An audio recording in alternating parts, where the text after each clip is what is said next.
Assalamualaikum warahmatullahi wabarakatuh. Perkenalkan, nama saya Amanda Sarah Putri, kelas dari RA1, mahasiswa keperawatan Universitas Nasional. Di sini saya akan mempresentasikan materi tentang peran sistem informasi kesehatan dalam manajemen kesehatan. Lalu berikutnya saya akan mempresentasikannya.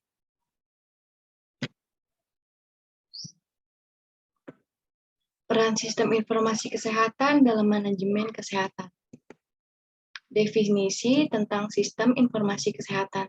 Peraturan Pemerintah Nomor 46 Tahun 2014 tentang Sistem Informasi Kesehatan atau SIK yang menjelaskan bahwa sistem informasi kesehatan adalah suatu sistem penggolongan data dan informasi kesehatan di semua tingkat pemerintah secara sistematis dan terintegrasi untuk mendukung manajemen kesehatan dalam rangka peningkatan pelayanan kesehatan kepada masyarakat.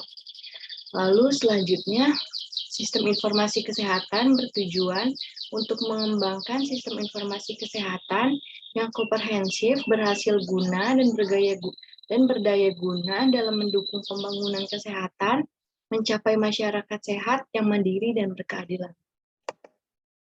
Lalu di sini ada suatu sistem informasi kesehatan sangat penting untuk yang pertama, ada penyusunan kebijakan kesehatan dan perencanaan kesehatan, terutama dalam hubungannya dengan pengelokasian sumber daya kesehatan. Lalu yang kedua itu ada pemantauan pelayanan dan program kesehatan. Dan yang terakhir, penilaian dampak dalam perbaikan status kesehatan dan pemerataannya.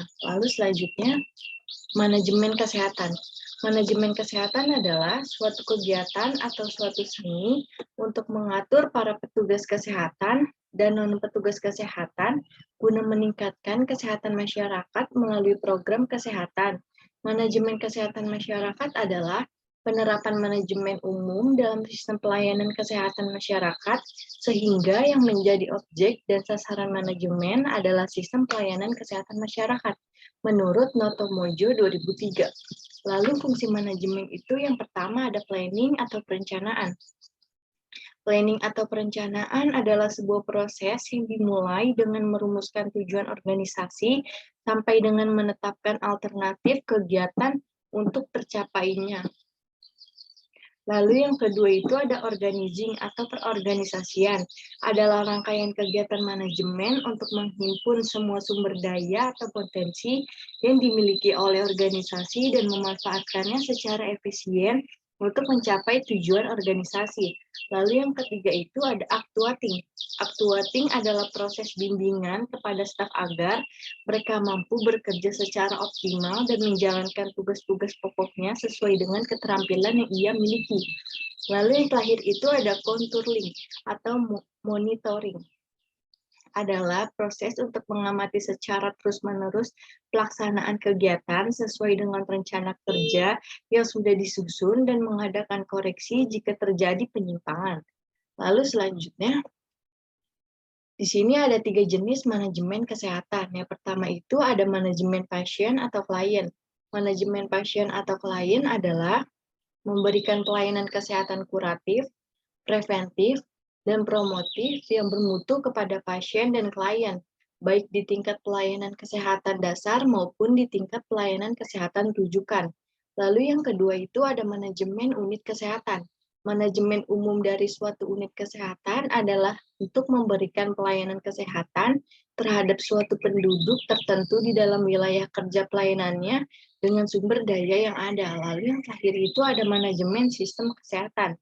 Manajemen sistem kesehatan adalah untuk mengkoordinasikan dan memberikan dukungan perencanaan dan manajemen kepada tingkat penyediaan pelayanan kesehatan. Lalu selanjutnya, di sini ada ciri-ciri manajemen. Yang pertama itu ada manajemen diarahkan untuk mencapai tujuan.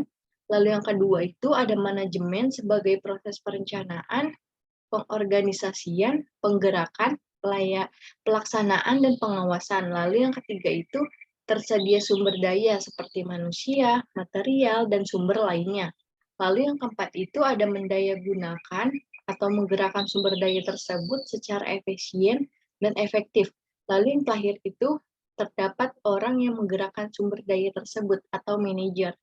Lalu selanjutnya ada sistem informasi manajemen kesehatan, yaitu suatu sistem informasi yang khusus dirancang untuk membantu kegiatan manajemen dan perencanaan dari program kesehatan sebagai bagian kegiatan pelayanan kesehatan. Selanjutnya, di sini ada manajemen pelayanan kesehatan di rumah sakit yang terdiri dari perencanaan, pengorganisasian, penggerakan pelaksanaan, dan pengawasan dan pengadilan. Lalu di sini ada manajemen pelayanan kesehatan di puskesmas. Puskesmas adalah unit pelaksanaan pembangunan kesehatan di satu atau sebagian wilayah kecamatan yang berfungsi untuk yang pertama itu ada pusat pembangunan berwawasan kesehatan, yang kedua itu ada pusat pemberdayaan masyarakat di bidang kesehatan, lalu yang ketiga itu ada pusat pelayanan kesehatan di tingkat pertama.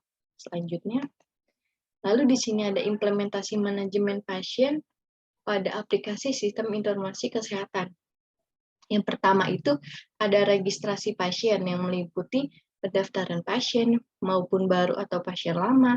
Lalu selanjutnya ada pendaftaran rawat inap atau jalan dan info kamar rawat inap. Lalu yang kedua itu ada rawat jalan atau poliklinik yang meliputi mencatat diagnosa dan tindakan terhadap pasien agar tersimpan di dalam laporan rekam medis pasien. Lalu yang ketiga itu ada rawat inap yang meliputi pencatatan diagnosa, tindakan terhadap pasien, konsultasi dokter, dan hubungan dengan poliklinik atau penunjang medis. Lalu selanjutnya itu ada penunjang medis atau laboratorium yang meliputi pencatatan informasi, pemeriksaan seperti EKG, EEG, USG, maupun CT scan. Lalu selanjutnya itu ada penagihan dan pembayaran, meliputi penagihan dan pembayaran rawat jalan, rawat inap, penunjang medis secara langsung, atau jaminan dari pihak ketiga atau asuransi. Lalu yang terakhir itu ada apotik atau farmasi yang meliputi pengelolaan informasi, inventory, dan transaksi obat.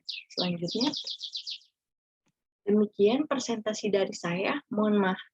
Kurang lebihnya mohon maaf. Wassalamualaikum warahmatullahi wabarakatuh.